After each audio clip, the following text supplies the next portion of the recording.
com a sua.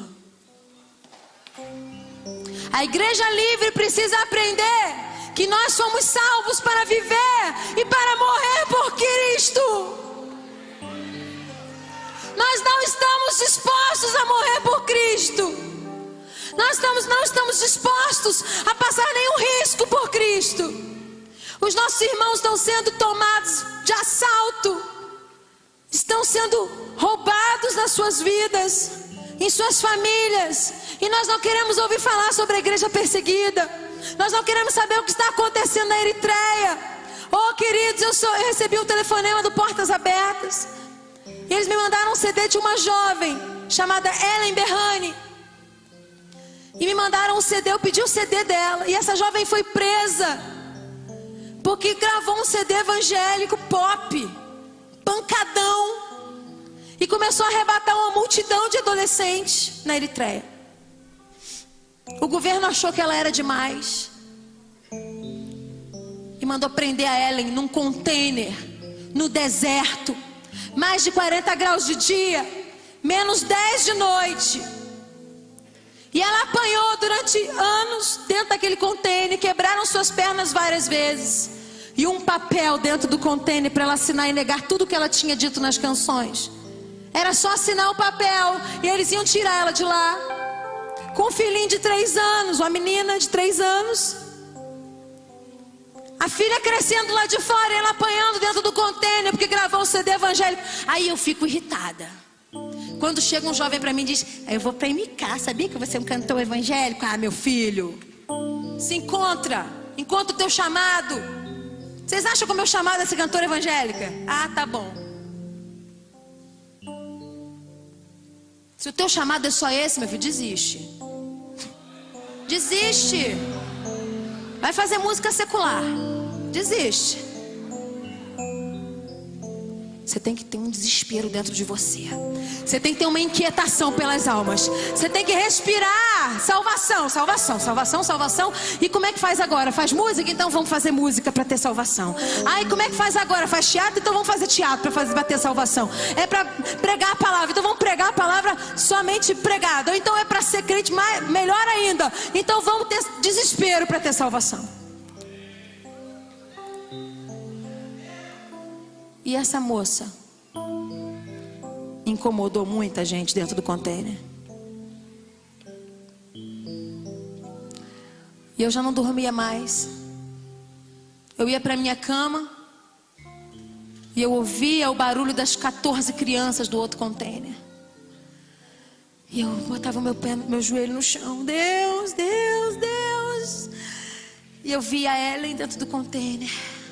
Perto da minha casa tinha um container na esquina. Eu não tinha como fugir da Ellen. Dia e noite eu dizia: essa jovem está dentro desse container porque fez a vontade de Deus. Eu fui convidada ao troféu Talento. E eles me deram o troféu de cantora do ano. Peguei aquele troféu, Deus falou comigo: você está achando que esse troféu é para você? Esse troféu é da Ellen. Você nunca ficou presa dentro do container, pode mandar o troféu para ela. Eu peguei aquele troféu e mandei para ela. Achei que nunca ia ver.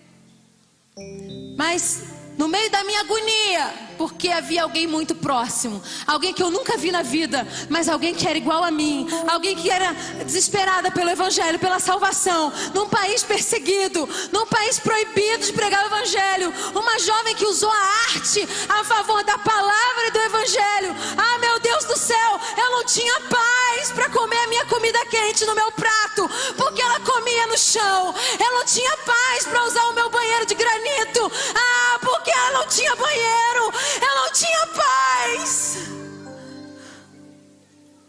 Não tinha paz.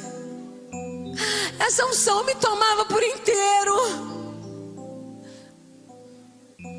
E um dia nós estávamos em casa e meu marido deu um grito lá do segundo andar: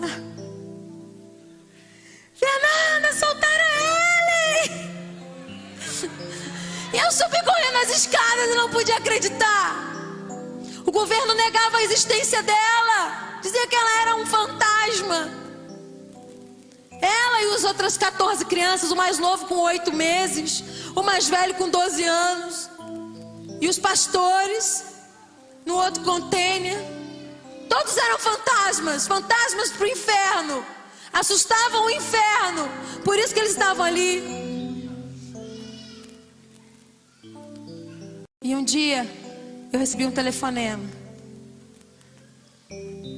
Me avisaram que o homem que fugiu com a Ellen do campo de concentração tinha sido morto e decapitado. E a cabeça dele tinha sido colocada na porta da casa do pai dele. Ninguém tinha notícia da Ellen. Ninguém sabia onde a Ellen estava. Ninguém sabia se ela tinha sumido pelo Cairo. E eu estava ligando para a Missão Portas Abertas. Eu queria trazê-la para o Brasil, mandá-la para a BBR. Eu queria ver as pernas dela. Eu queria saber o que estava acontecendo. E eu mandei e-mails para o mundo inteiro. Ninguém podia me dizer onde ela estava, era segredo.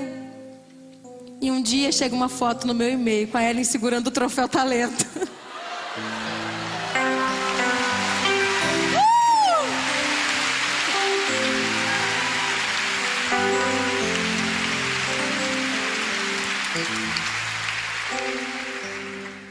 Quando eles encontraram o papel, eles me perguntaram: onde está a Bíblia?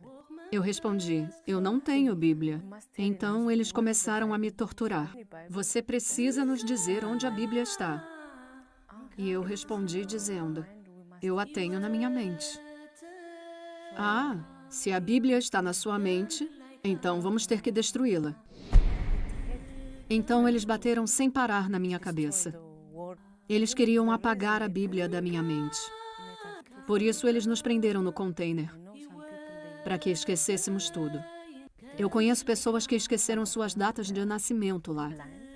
E outras ficaram cegas. Sem os cânticos, minha vida teria sido horrível. Por isso eu cantava o tempo todo. Isso me dava força. A minha ideia era alcançar as pessoas com um evangelho. Eu abri um salão de beleza para ganhar dinheiro. 3 mulheres e um homem trabalhavam comigo. Ao mesmo tempo, eu comecei a estudar teologia. Eu aprendi muito sobre evangelização. Eles nos ensinaram a pregar para 2, 3 ou mais pessoas. Isso tomou conta de mim. Pregar o evangelho. Era isso que eu queria fazer. E então eu comecei a pregar o evangelho em cafés, na catedral, em todo lugar. Isso era muito importante para mim. Compreendi que quanto mais as pessoas se afastavam de Deus, mais problemas elas tinham. Por isso eu dizia às pessoas: por favor, se voltem para Deus. Antes da independência, as pessoas oravam muito na Eritreia. As igrejas viviam cheias. Mesmo os muçulmanos na Eritreia saíam e chamavam seus vizinhos. Isso se chama Malala. Eles oravam muito. Mas depois da independência, as pessoas se esqueceram de Deus. As igrejas se esvaziaram consideravelmente. Isso me chocou. Quando eu preguei na frente da catedral, as pessoas ouviram e começaram a chorar. Ninguém atirou pedras. Muitas pessoas ficaram paradas e ouviram. Os ônibus já tinham parado de circular. Não havia táxis na rua. Estava bem calmo no centro. Então eu falei com as pessoas até as autoridades chegarem e me prenderem. Eles me disseram que eu deveria parar de pregar na rua. Eu respondi: não posso parar de evangelizar, pois Deus nos pede para pregar o evangelho em toda parte. Os cristãos não podem mais se encontrar para adorar a Deus. Eles são presos e torturados. Como ser humano, você não tem mais direito nenhum ali. A espiritualidade é proibida lá. A polícia entende que comercializar músicas cristãs significa encorajar os cristãos. Eles sabem exatamente o poder que essas músicas têm. Eles me prenderam, mas não me interrogaram, nem me levaram ao juiz. Pois para nós não há tribunal. Não há eleição, nem democracia. Eles me levaram para uma prisão militar. Lá eu notei imediatamente uma grande quantidade de jovens. Procurei ajudá-los. Eles gritavam: "Tem alguém aí que possa nos ajudar?" Eles choravam e gritavam. Era horrível. Todos estavam muito doentes. Procurei ajudá-los. Eles vomitavam a noite inteira. Foi simplesmente horrível. Eu orei por essas pessoas. Por isso me mandaram para bem longe da cidade. Me colocaram num container de metal. Lá eu não conseguiria ajudar ninguém. Esse era o plano deles. Quando nós, os presos, chegamos ali, eu vi 23 containers marítimos. Esse container estava tão sujo. Imediatamente, nós todos começamos a nos coçar. Nós perguntamos: onde está o banheiro? Disseram: aqui não tem banheiro. Vieram com uma lata para que pudéssemos usar como banheiro. Nós pedimos luz, pois estava totalmente escuro. Falaram: não tem luz. Então, quando anoiteceu, ficou extremamente frio.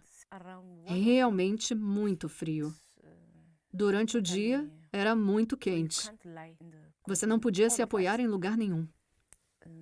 Todos ficavam no meio. Uma menina começou a ter um colapso no chão.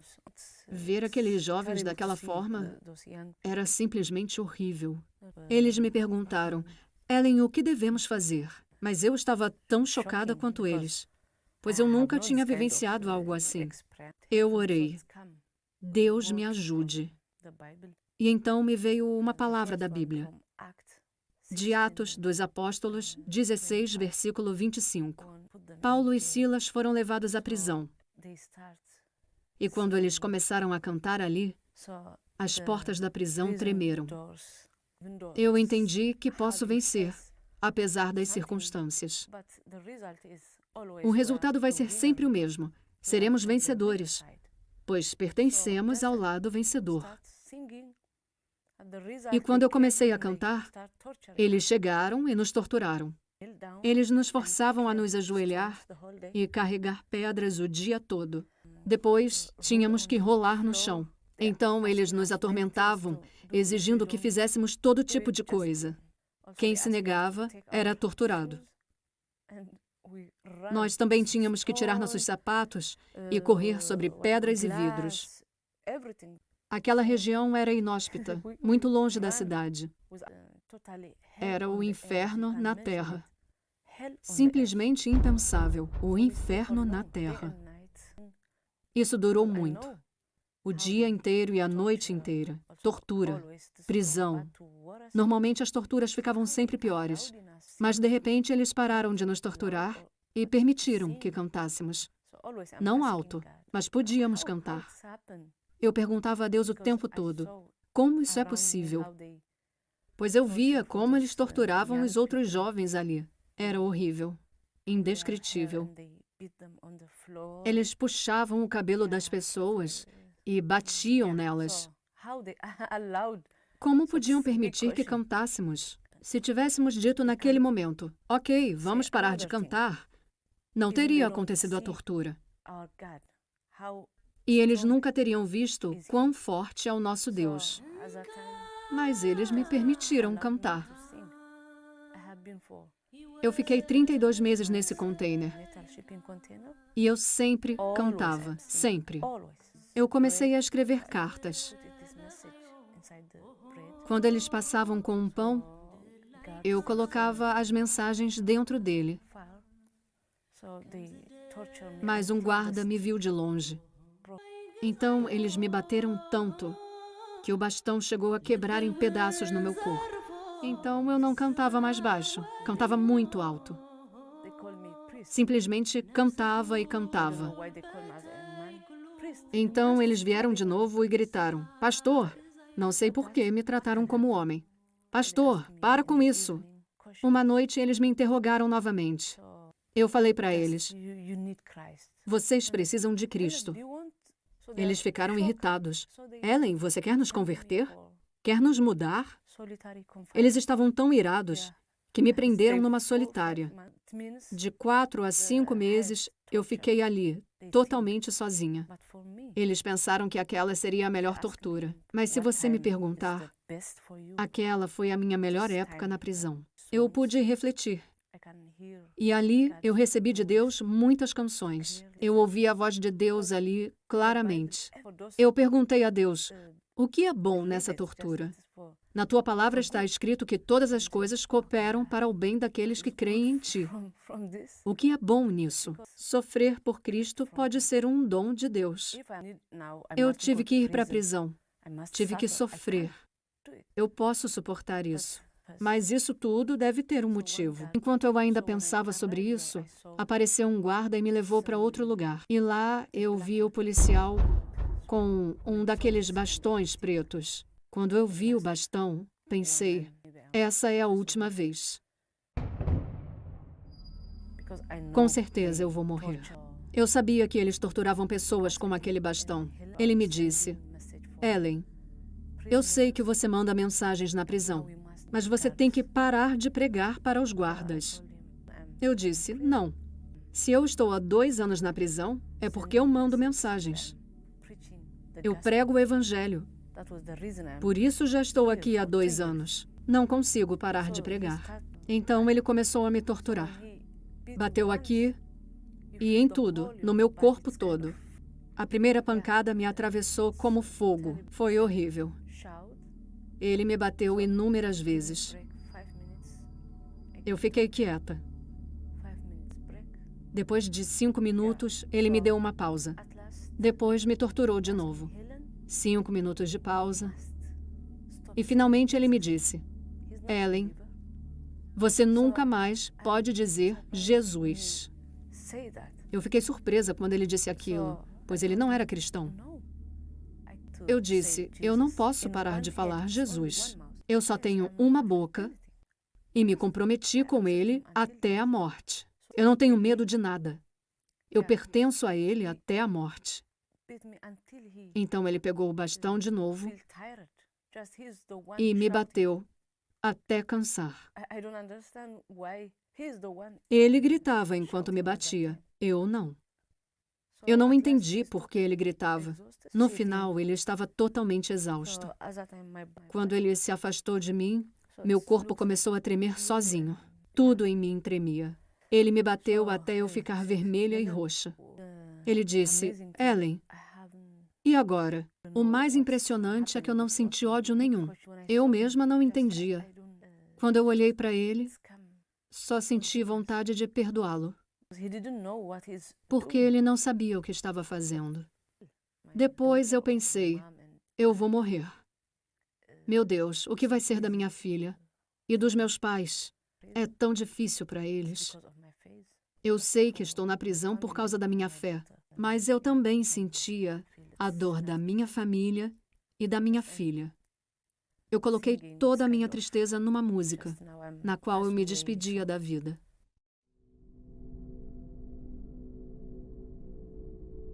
Aproximadamente metade dos cristãos na Eritreia sofre pena de prisão como a de Ellen. Depois de 2 dias de tortura, Ellen ficou 8 meses em estado vegetativo à beira da morte. Ela tinha hemorragias que não paravam. Ninguém podia ajudá-la. Então ela foi torturada novamente. Mais morta do que viva, ela foi depois de 32 meses de prisão mandada para casa. Mas mesmo lá, ela estava sendo vigiada. É um milagre que aos poucos ela tenha se recuperado e finalmente tenha conseguido vir para a Europa. Como eles não queriam que eu morresse na prisão, me mandaram para o hospital da prisão. Quando eu cheguei lá, vi um pastor, um daqueles que tinha sido muito torturado. Eu conhecia ele da minha juventude. Ele começou a chorar quando me viu. E eu comecei a chorar quando o vi. Ele parecia tão velho. Foi horrível. É nossa responsabilidade orar por esses pastores. Muitos cristãos inocentes são torturados. Tantas coisas acontecem com eles. Nós também precisamos orar pelo governo. Eu não entendo o que eles fazem, mas Deus pode alcançá-los. Por favor, ore por essas pessoas. Eu só estou viva hoje porque muitas pessoas oraram por mim. Embora na prisão eu não soubesse essas orações, eu as senti. Não foram só 2 ou 3 pessoas que oraram por mim. Durante toda a tortura, eu só pude cantar por isso. Eu até ri no container. Às vezes me perguntavam, você é louca? Você consegue rir nesse container? Era a paz de Deus. É difícil entender. Mas nós experimentamos a paz de Deus apesar de tudo. Naquele container marítimo.